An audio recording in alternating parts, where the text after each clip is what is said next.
Don't you love the passages I choose? Yeah.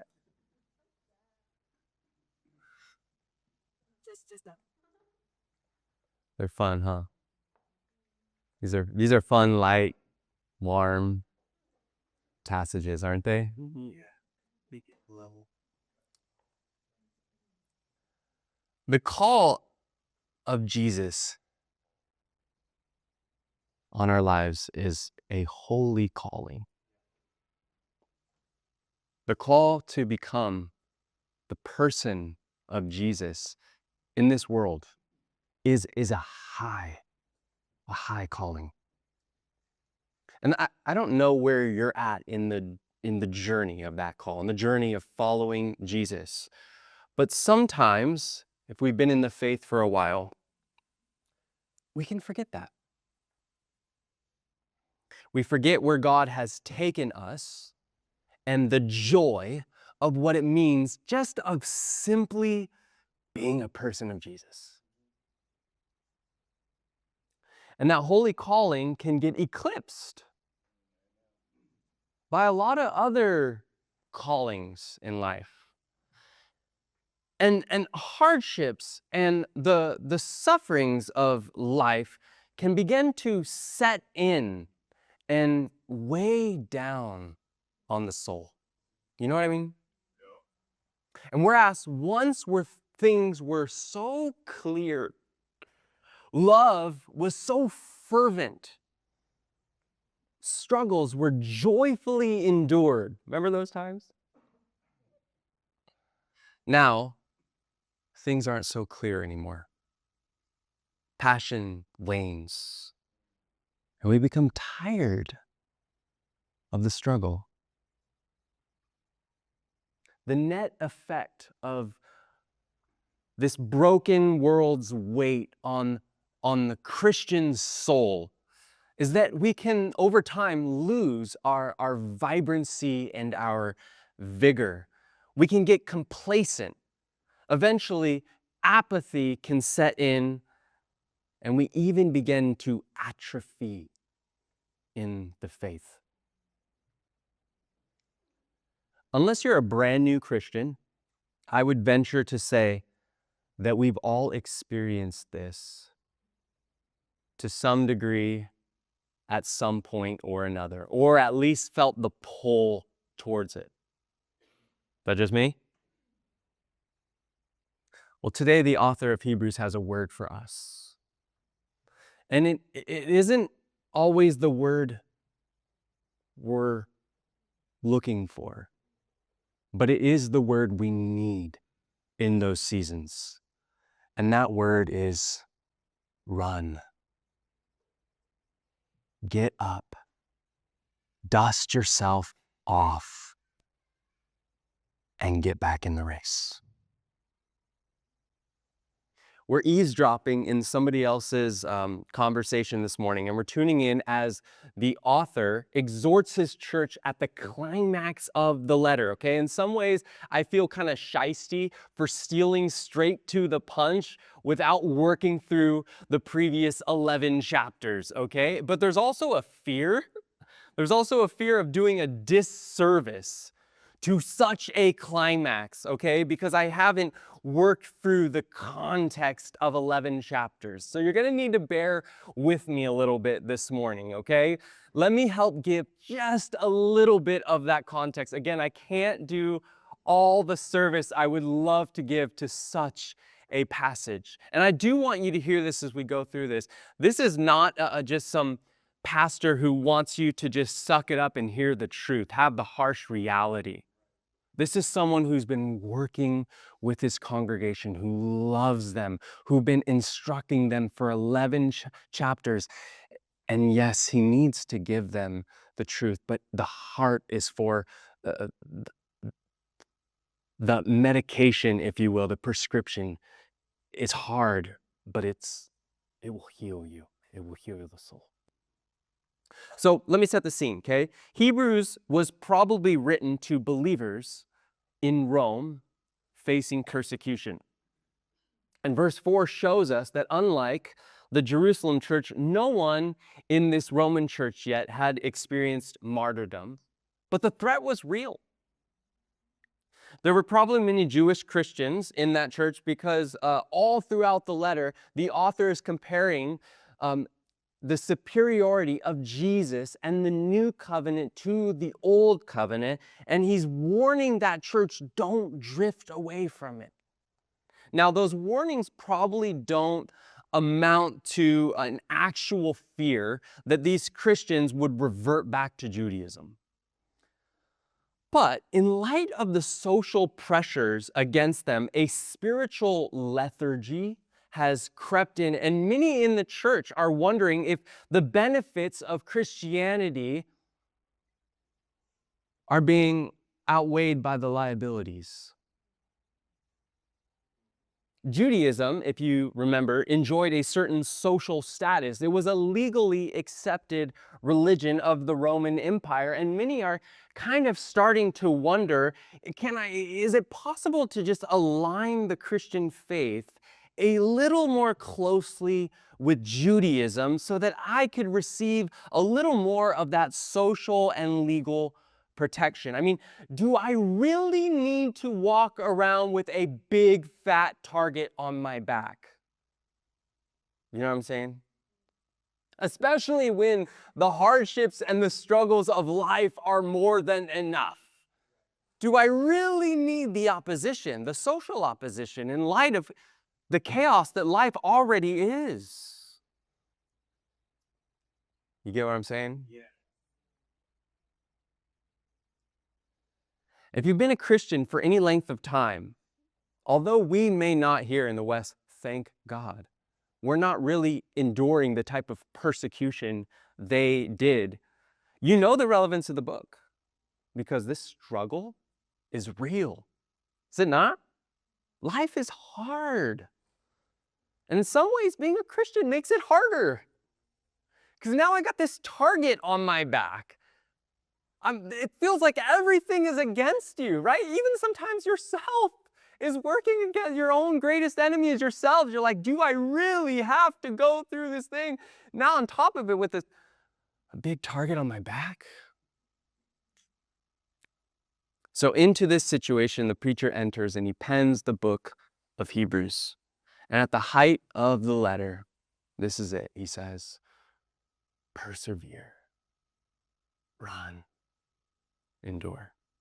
And this leads us to our very first section this morning, and that's in verse 1. This is the race. In verse 1, we're invited to see the Christian faith as an endurance race, a marathon, a long-distance race. When he says, let us run with perseverance, the race marked out for us. Marked out for us, meaning if we have forgotten, this is what we've been invited to all along.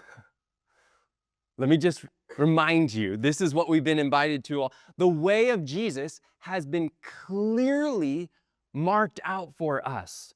The journey is not easy. It's not easy.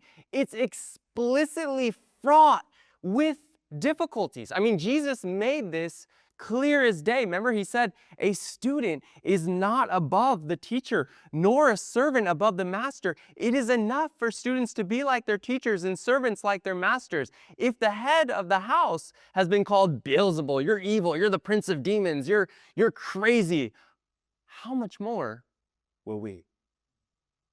And that's why the author tells us in verse 3, consider him, Jesus, consider him who endured such hostility from sinners so that, here's the key, you don't grow weary, you don't become discouraged and lose heart.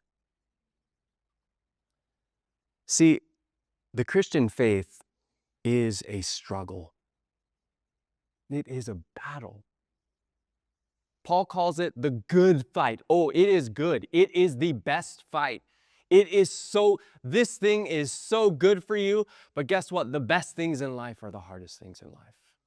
It is the good fight, but it is still a fight. It is the cosmic battle of good and evil. It's the war of the ages. That is literally what we have been invited into. When you become a Christian, I don't know if you may have forgot this. We forget this over time. But when you become a Christian, you are saying, I am enlisting in the war. I am putting my foot down. I'm drawing my lines. I am no longer okay with the way this broken world is anymore. In fact, I am no longer okay with myself and the way I am anymore. I am going to do something about it, and I will resist, and I will fight, and I will not be passive. I will follow in the footsteps of my Savior and fight against the evil and brokenness of the world with the same heartfelt, loving, crimson passion until my dying breath. That is what you signed up for when you became a Christian. You said, it's not okay anymore. I'm not okay with it. And I'm going to do something about it. And I'm going to follow the one who paved the way. And that's exactly what the author is doing for us as he's comparing us to Jesus. Verse 4, in your struggle against sin, you have not resisted to the point of shedding your blood. I love this verse after studying it. It used to baffle me. This is a weird verse. Does it sound weird to you on face value? I'm just trying to get a perspective. Because it used to sound super weird to me. Like, I used to think, how would you even resist your sin to the point of shedding your blood? Like, what is going, why would I need to resist my sin and shed blood? Is anyone tracking with me? This is weird. Is this not weird? I think the reason I thought along those lines, though, is because I was influenced by a heavy metal band. And they would scream this, and I won't scream it for you this morning, but it was like, we will resist our sin to the point of blood. And I was like, yeah, let's go.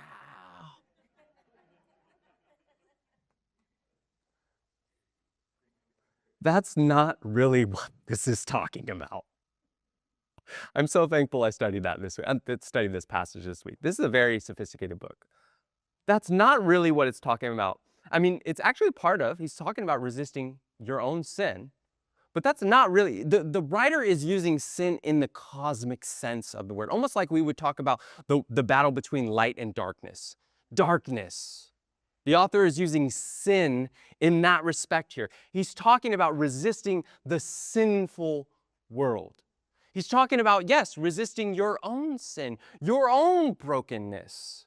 He's talking about this whole unjust, broken, fallen existence we call life. And he's saying we haven't resisted to the end yet, to the point of death, really.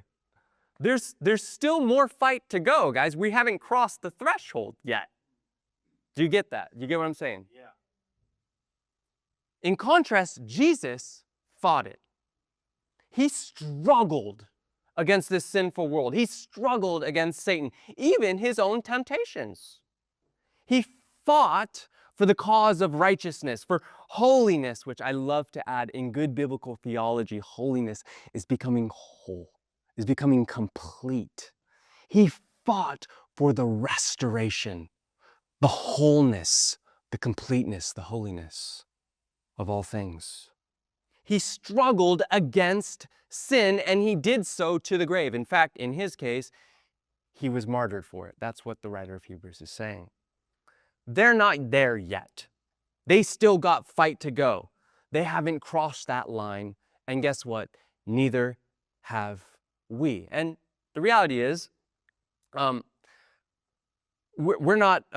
chances are we're not going to die a martyr like Jesus anyways, but we are all at some point going to die. The author is contrasting us to Jesus and saying, friends, he fought to that extent. He was actually martyred. We still have ways to go. Chances are we're not going to be martyred. We can win this race. We can finish. That's what he's saying.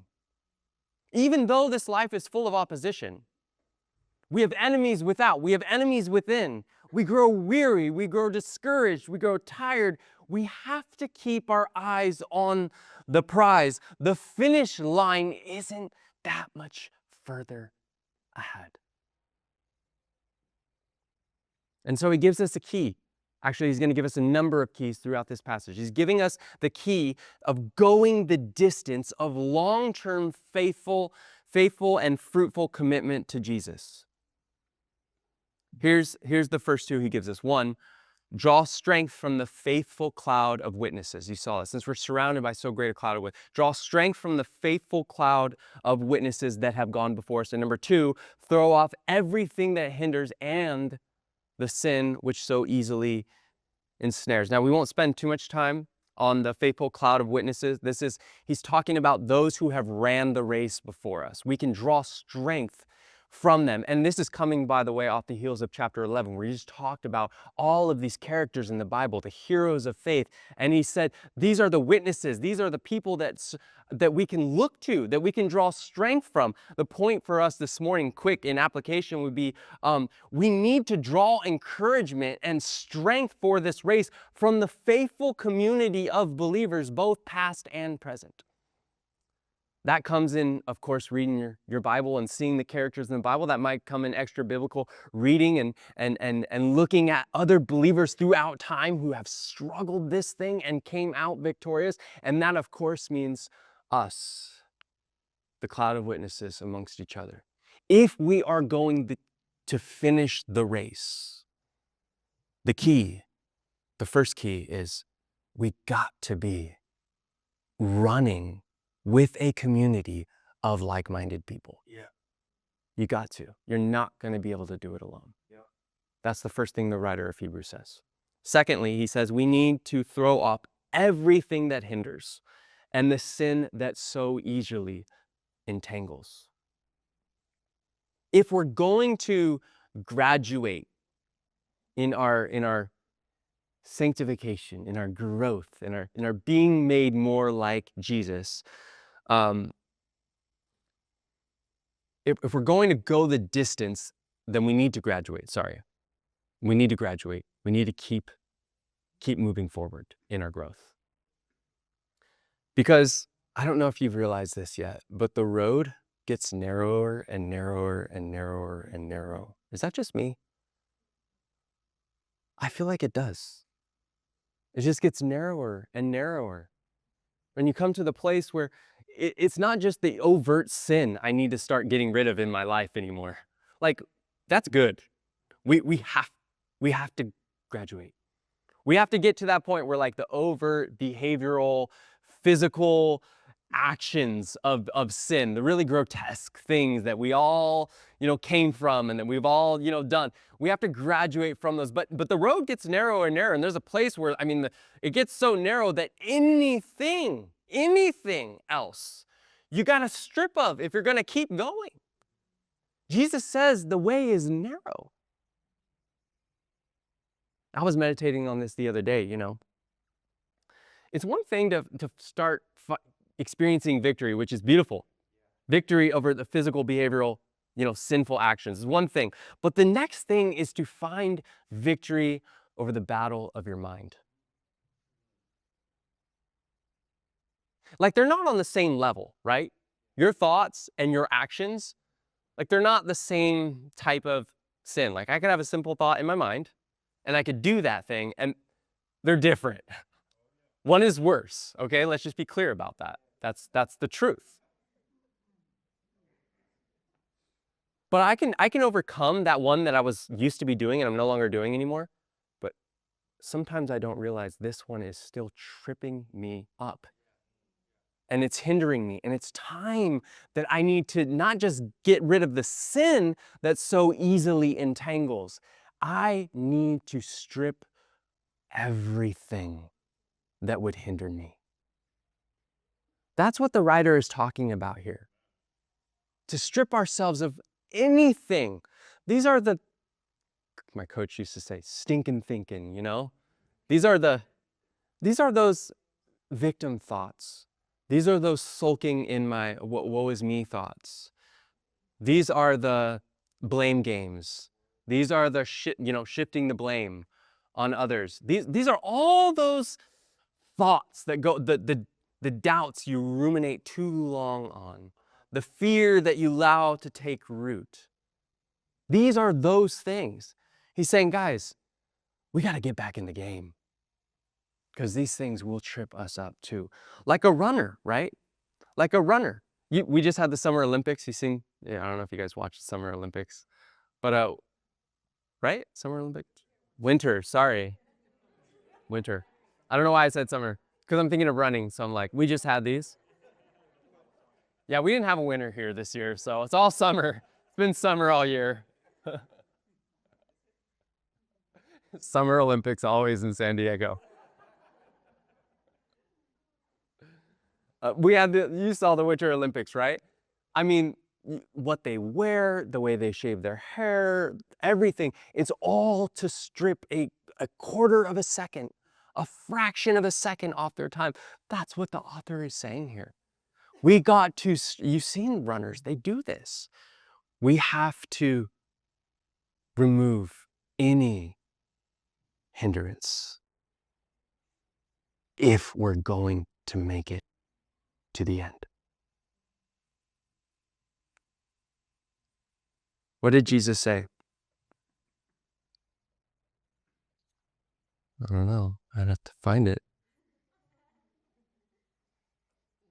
I went totally off script, guys.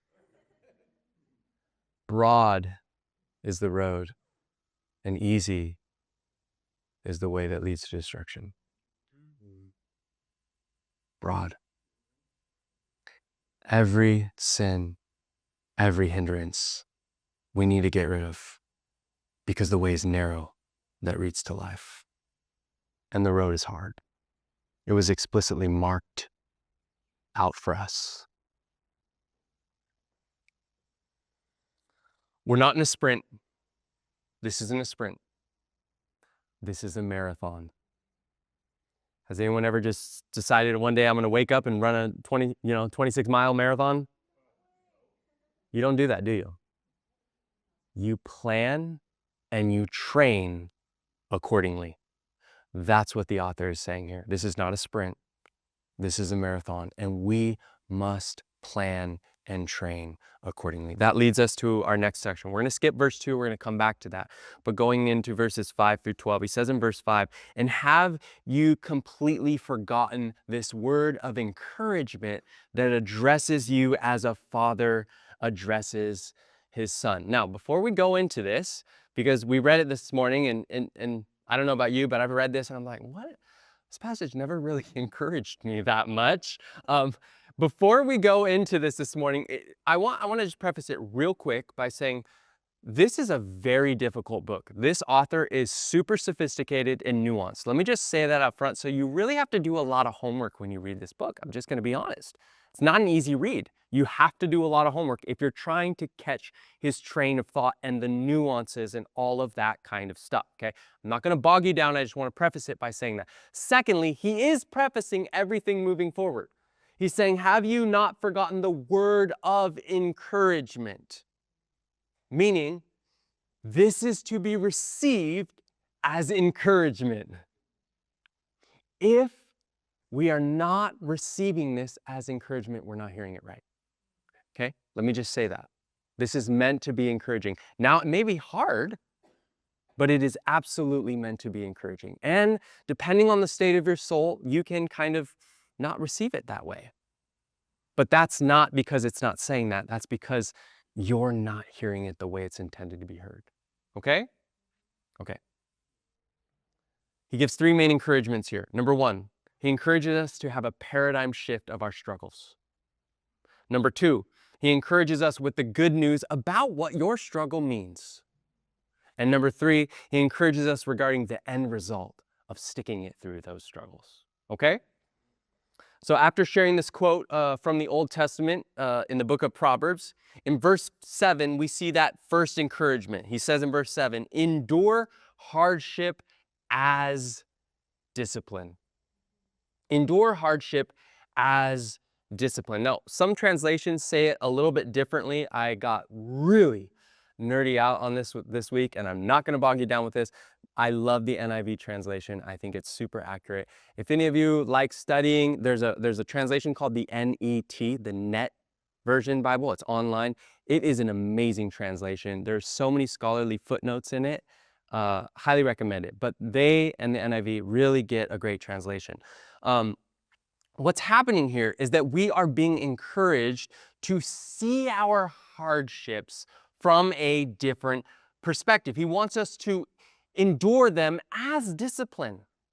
See them as discipline. That's what he's saying. Now, if you're like me, that still is not very encouraging, because discipline is not good.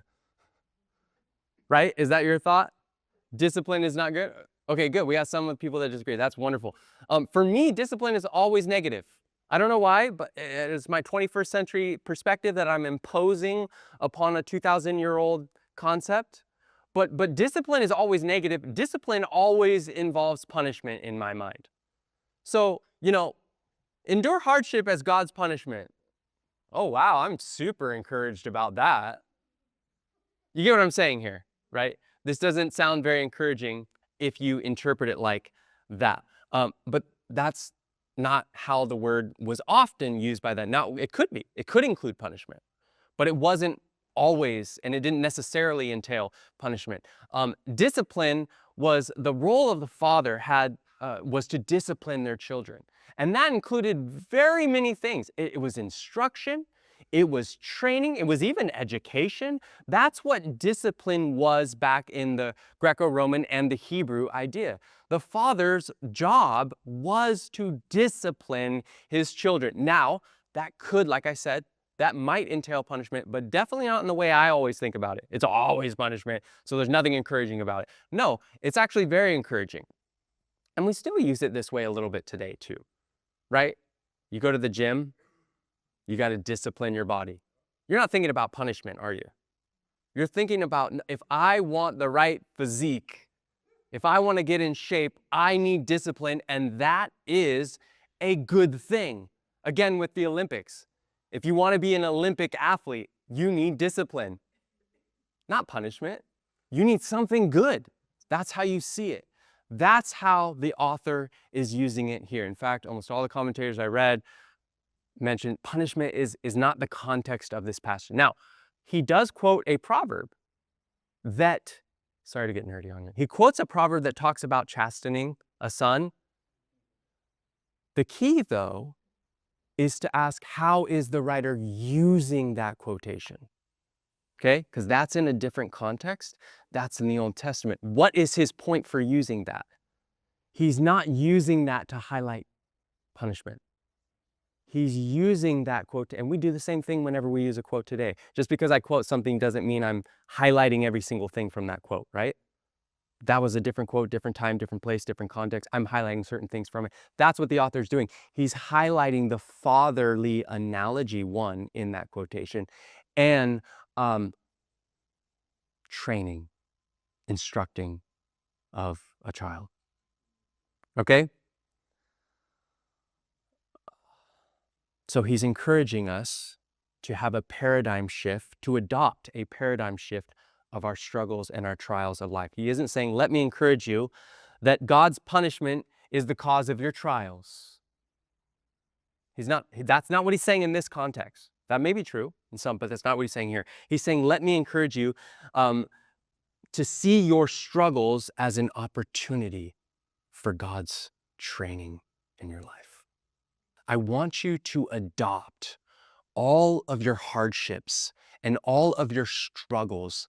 I want you to start seeing them as an opportunity for the Father's lovingly training hand to have an effect in your life. Does that make sense? Secondly, so he encourages us to a paradigm shift. Secondly, continuing with the father-child analogy, we're encouraged by the indication of what your struggle means, okay? He says, God is treating you as children. For what children are not disciplined by their father, not trained by their father. What does that indicate? If you're not disciplined, and everyone undergoes discipline, you're not legitimate, not true sons and daughters at all. Okay, don't Don't miss this. Do you see what he's saying here? He's saying, are you struggling? Are you struggling in the faith? Are you weary? Are you discouraged? Are you beat up? Are you tired? Are you worn out from the fight? That's a good thing. That's a good thing, he's saying. Because that means that you are a child of God. If you feel tired and discouraged and worn out, that's good. Because it means you're a child of God. And you should rejoice. Because it means you're truly his. Remember, broad is the way and easy the path that leads to destruction. Do you feel like it's not easy? Do you feel like it's getting hard? Do you feel worn out? That shows you're on the right team. That shows you're still in the race. If you didn't feel the resistance, if you didn't feel the aches in your body, if you didn't feel tired and you didn't feel fatigued, what might that mean? Are you even in the race? You see what he's saying here? Our struggles only prove when we keep struggling through this thing, no matter how hard it seems and we think, oh, I'm inadequate, or maybe God must not love me, I'm probably not that good enough, or I'm not a good child. When you feel all of that struggle and all of that opposition, and you feel that, that is an indication in and of itself that you are a legitimate child of God. Just like the son, because you think he had it easy. Was it a cakewalk? Was it paid for him? No, you're in good company, is what he's saying. It means you're a legitimate child of God. When we face struggles and suffering, we have reason to be encouraged. It's not necessarily an indication that God is punishing you. And it's definitely not an indication that he doesn't love you. But just like Jesus, it should encourage us of the reality that we are true children of the Father, filled with a spirit who refuses to be content with the status quo of a fallen world. And that is why you're tired, and that is why you're worn out, and that is why you're weary. Does that make sense? Be encouraged. Even in the midst of your struggles, even in the depths of your trials, even when you feel that hound saying, you're not good enough, look at you should suck it up, you should be better, what are you doing, you're sulking too much. Hey, you have reason to be encouraged. The fact that you're even struggling shows you have the Spirit of God fighting inside of you. Otherwise you wouldn't. It would just be your way or the highway. You don't need anybody else or anyone's problems or forget you. It's easy. Lastly, he encourages about the end result of our discipline, our training, aka our trials, our struggles. He says, they're creating within us holiness. We get to share the holiness of the Father, he says. Verse 11, no discipline seems pleasant at the time, but painful. Later on, however, it produces a harvest of righteousness and peace for those who have been trained by it. And here's the truth, friends. Much like dieting and exercise works towards, something good in your physical being, struggles and hardships are working towards something good in your soul. When you allow yourself to be trained by them. This means that none of your frustrations, none of your disappointments, none of your anxieties, none of your doubts, none of your tears, none of your fears are wasted if you persevere. None of them. They will all be repurposed to produce a harvest of righteousness and shalom, peace, which biblically is like wholeness, completeness, shalom. It's everything right as it should be again. God will repurpose everything. No frustration, no tear will be wasted if you persevere. I don't know why some of us seem to have to struggle more than others. I don't know why some of us quite honestly have more struggles than others. And we live in America too. But I know one thing. No matter how intense and persistent your battles are, in the hands of a loving Father, they will only work out for your wholeness and for your peace and for your righteousness if you allow them to be a form of training in your life. That I know. They will work out for your righteousness and for your peace in the end. Be encouraged. None of your hardships are in vain. And if you persevere through them, they will make something beautiful in Jesus. Now we come to his practical conclusion here in his final warning. He returns to the metaphor of running here, and he says in verse 12, therefore, strengthen your feeble arms and weak knees. You get the picture of running again. Strengthen them. Make level paths for your feet. Don't make unnecessary obstacles for yourself. It's already difficult. Make level paths for your feet so that what is lame may not be disabled, but rather healed. See, he's acknowledging in this church that there are some that are running with a very poor form. They're running with a lazy form. I don't know if you've ever worked out at the gym before, but form, right? Form is so crucial. It's more about your form than it is how many reps you do. It's about having the right form. And if you have the wrong form, what can happen? You will hurt yourself. That's exactly what he's saying here. Some of us are, we're in this marathon and our form is just, we need to tighten it up. We need to tighten it up, he's saying. And he's not doing it unlovingly. He's just saying, look, if you don't tighten it up, you're going to get hurt. You don't want to play with fire so that it can be healed again. Tighten it. That's what he's saying here. He continues, verse 14, make every effort to live in peace with everyone and be holy. Without holiness, no one will see the Lord. See to it that no one falls short of the grace of God, and no bitter root grows up and causes trouble and defile many. See that no one is sexually immoral, is godless like Esau, who for a single meal sold his inheritance rights as the oldest son. Afterward, as you know, he wanted to inherit the blessing. He was rejected. Even though he sought the blessing with tears, he could not change what he had done. So in this conclusion here, he's going to show us practically what it meant for that church specifically to start running again and struggling again against sin.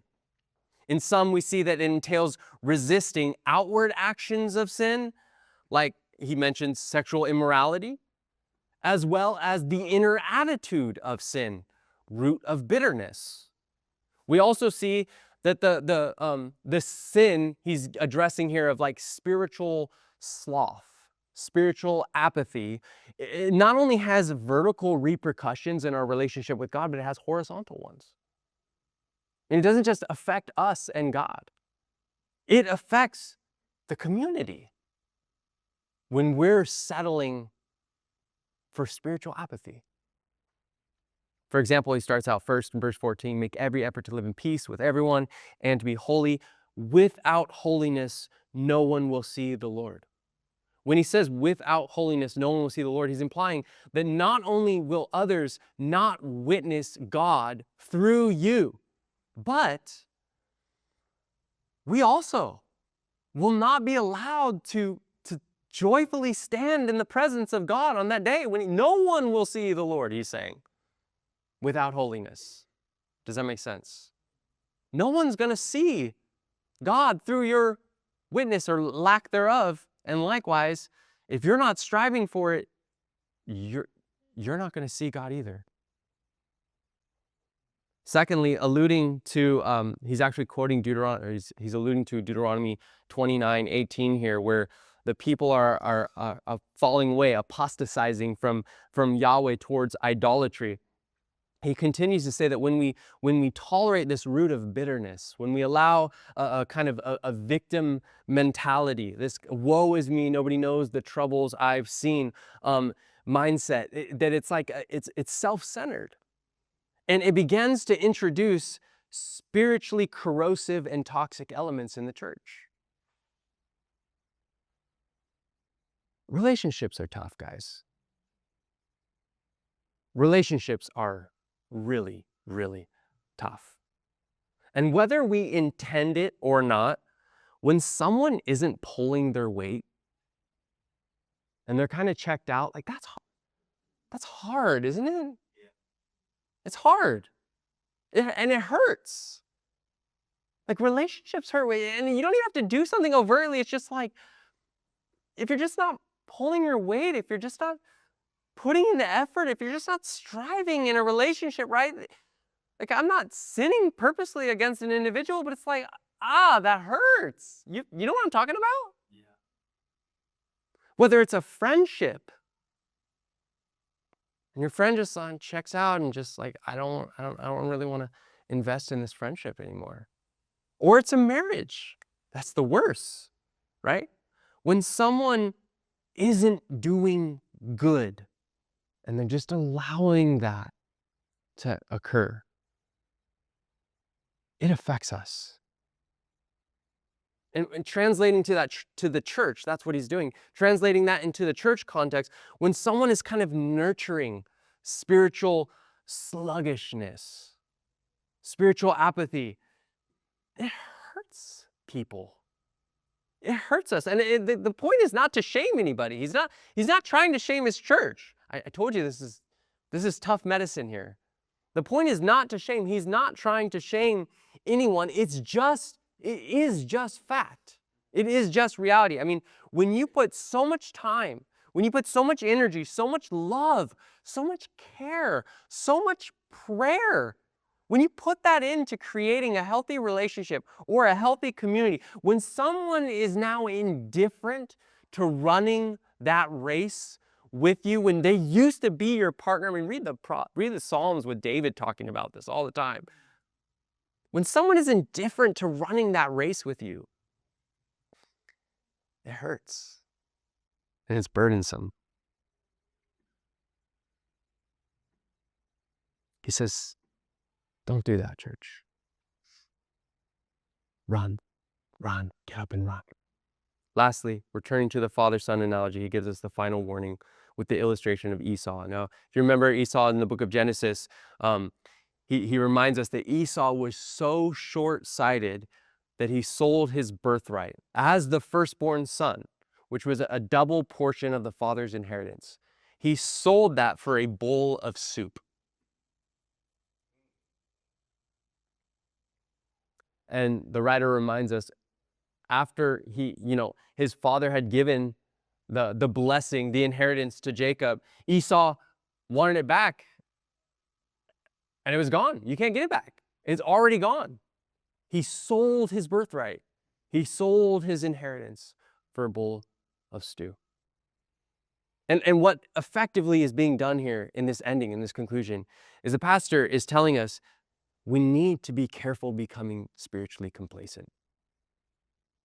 We need to be careful of tolerating spiritual sloth and insensitivity. We need to be careful nursing kind of an ungrateful attitude and a lack of faith. We really need to be careful of doing those things because they're super toxic and they're slippery slopes.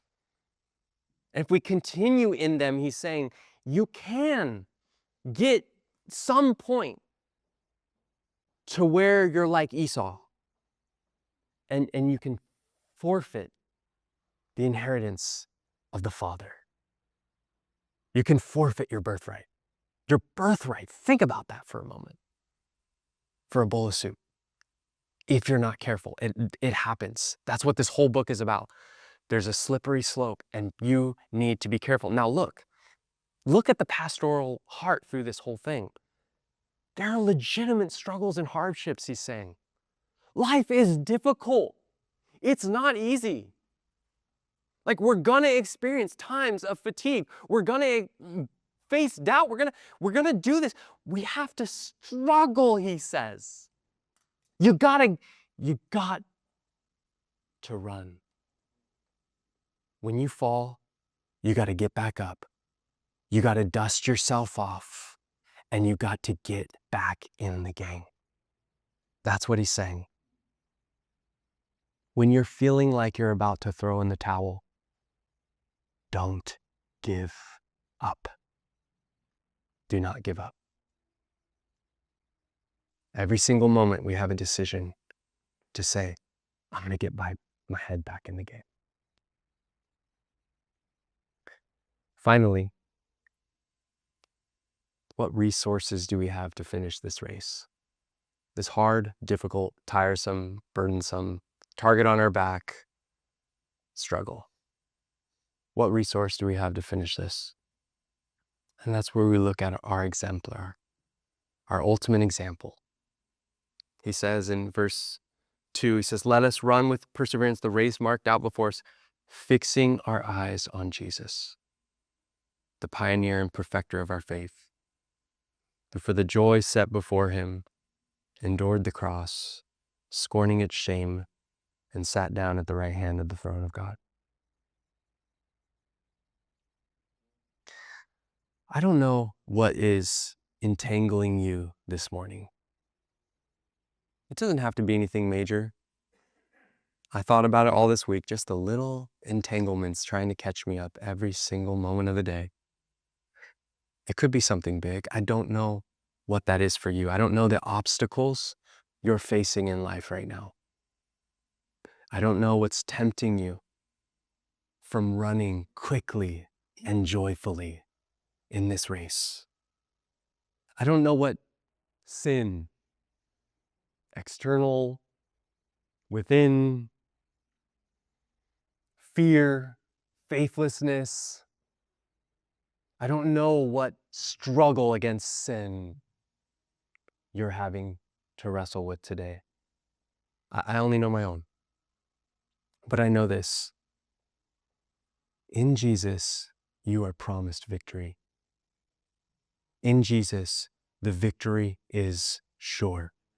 If you persevere in this race, you will win, and you will come to the end. Why? Because the author and finisher of our faith, the pioneer and the perfecter, has gone before us. This is such a rich passage. In fact, there's so many different translations on it because these words are so rich. He initiated and he completed. He pioneered. He's the front runner. He's the one that went before, and he's the one that perfects. Jesus has run the race flawlessly, and in doing so, he paved the way for us. He made the way. He's the front runner who made the way. That doesn't mean there's not going to be obstacles, but it does mean if you keep your eyes on him, you will win, because he's the perfecter of your faith. He's the finisher and the completer of it. It's a promise. It is a certainty. Our victory is sure. And who else would you rather follow anyways? Who else is worthy of being followed? It's not easy. It was never promised to be easy. It was promised to be good. Who else did you have in mind of pursuing? Life happens to all of us. We can't opt out of struggles. We can't opt out of sufferings, but we can choose to take our eyes off of him and put them on ourselves. And when you do so, you will get entangled. But if you keep your eyes on him, you fix your eyes on him who for the joy set before him endured the cross. You know who that joy was? It was you. He made the way when there wasn't one for us to inherit the prize for eternity. You are the joy set before him that he could be with you and I for eternity. Oh. And he despised the shame, the humiliation. This thing is humiliating, guys. Christianity is not like, great, I get to look so good and be the head honcho, and Christianity is humbling. It's humiliating at times. I have to confess that I'm a broken, messed up person again. I have to ask for forgiveness again. I have to admit I'm wrong again. I have to reject the same stupid thought that keeps attacking me again. You get what I'm saying? Yeah. He despised the shame. The cross is the most humiliating thing there is. It's explicitly invented to degrade you, to take away your dignity, to strip you, to leave you naked and vulnerable and ashamed. And he said, for the joy that was set before me, I scorn the shame, and I pick up my cross, and I run for the prize. I'm going to take my seat at the right hand of the Father. And he made a way for us to do the same. That's your birthright. That is your inheritance.